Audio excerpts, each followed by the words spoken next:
देखिए, दोनों ने जो कुछ कहा और अंबर जैदी को दोगलापन उन्होंने कहा, मैं समझता हूँ कि एक महिला का सम्मान करना चाहिए। महिला के खिलाफ अपशब्द नहीं बोलना चाहिए। वो हमारी बेटियां हैं, देश की बेटी। अब रहा हिजाब की बात है।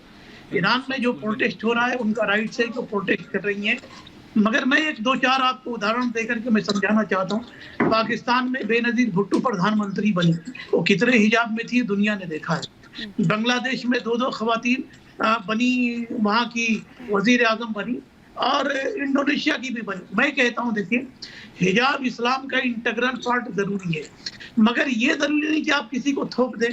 आप महिलाएं पहनती हैं, मगर स्कूल में अगर कहीं ड्रेस कोड है तो उसका पालन करना चाहिए। अगर आप पालन नहीं करते तो अपना स्कूल बनाइए। मगर 17,000 जो बच्चियों ने स्कूल छोड़ा है, उसके जिम्मेदार वो मुसलमान हैं जिन्होंने इस तरह का बरगला करके वो बच्चियों का एजुकेशन छोड़ा है। कल तक फोटो जायज नहीं था, आज धड़ल्ले से फोटो है।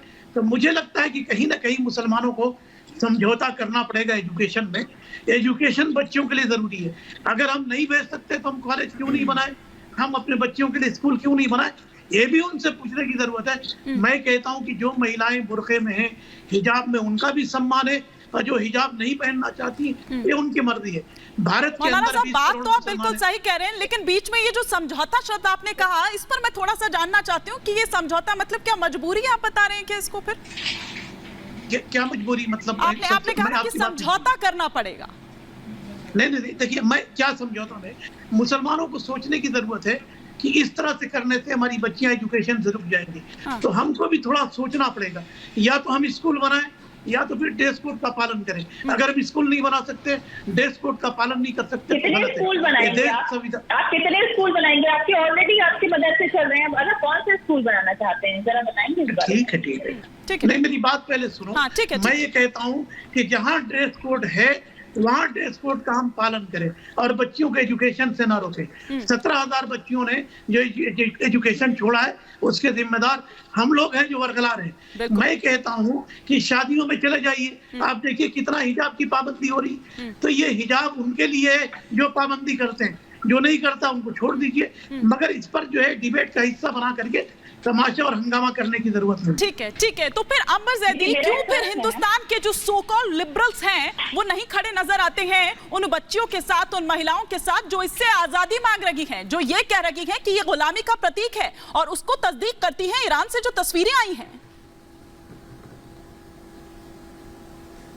हिमानी, अगर वो इस तरह की बात करेंगे तो फिर उनकी राजनीति कैसे चलेगी? अभी मैं, आपको पता है कि मैं एकदम खामोश बैठी हुई हूँ जब से आपने मुझसे बात की थी उसके बाद से। लेकिन दानिश कुरैशी साहब अंबर नाम की माला जप रहे, दूसरी महिला बोल रही थी वो मुझे छीटाकशी कर रहे हैं, मुझे गालियां दे रहे हैं। तो ये इनकी मानसिकता है। ये लोग अपना गुबार दूसरों पर निकालते हैं और अपनी जो कमजोर और छोटी तुच्छ मानसिकता होती है वो महिलाओं के प्रति दिखाते हैं इस तरह से राष्ट्रीय चैनल पर। तो आप अपना मुंह बंद करके रखिए। मैं बदतमीज और घटिया लोगों से बात नहीं करती हूँ।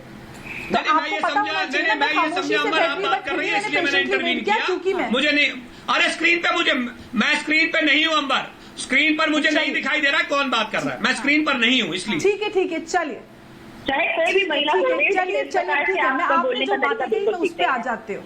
ठीक है। तो आप किसी भी महिला पर इस तरह की भाषा का इस्तेमाल ना करें। तो आपको दोनों के लिए इक्वल, चाहे अंबर हो या कोई और हो, आपको किसी के लिए भी इस तरह की शब्द इस्तेमाल करनी चाहिए। खैर, अब बात करते हैं जो आपने कहा कि भारत का कल्चर,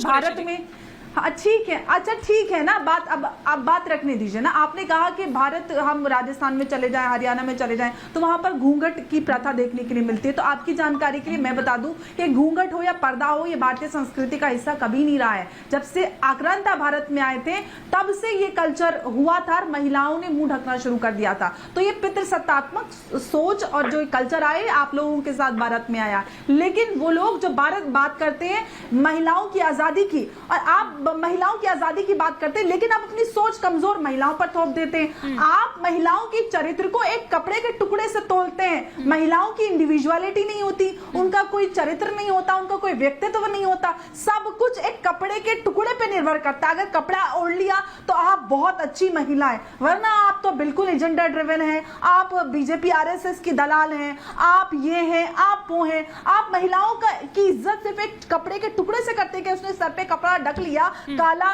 तो बहुत इज्जत हो जाती है, वरना उस महिला की कोई इज्जत नहीं है। ये किस तरह की मानसिकता है? और आप लोग इस बात की तायद करते हैं कि जहां पर पहले से एक सेक्युलर इंस्टीट्यूशन का अधिकार है उसको तुड़वाकर आपको अपने धर्म की जो सुप्रीमेसी है वो लागू करनी है। ये किस तरह की मानसिकता और किस तरह से आप संविधान को मानते हैं? आपका ये संविधान आपके हिसाब से कन्वीनियंटली चेंज नहीं हो सकता।